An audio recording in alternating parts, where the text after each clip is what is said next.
அந்த வகையில பார்க்கும்போது அடுத்ததா பாத்தீங்கன்னா இந்த 41 இருந்து 50 எவ்வாறு இருக்கும் என்பதை இப்ப நம்ம சோழி பிரசனத்துல பார்க்கலாம்.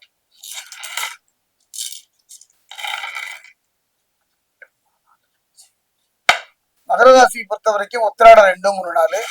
மகர ராசியை பொறுத்த வரைக்கும் திருவோணம்,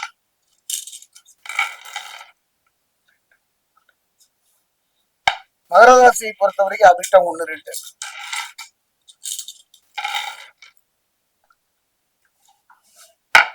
மகர ராசி ஆன்மீக அன்பர்களே, இந்த வயது இதை நான் சொல்லலும் இதை கொஞ்சம் கவனமா கேளுங்க, நிதானமா கேளுங்க.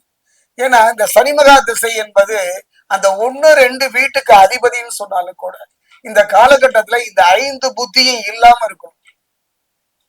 எது?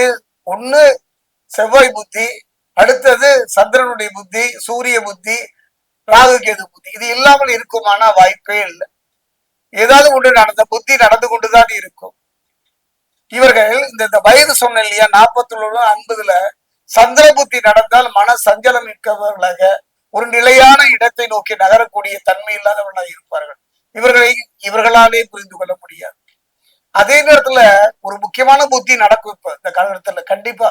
அதுதான் கேது புத்தி, ஞானகாரகன் என்று சொல்லக்கூடிய கேது புத்தி. இல்லறத்தை சிலர் பிரிந்து சென்று விடுவார்கள். மன ரீதியா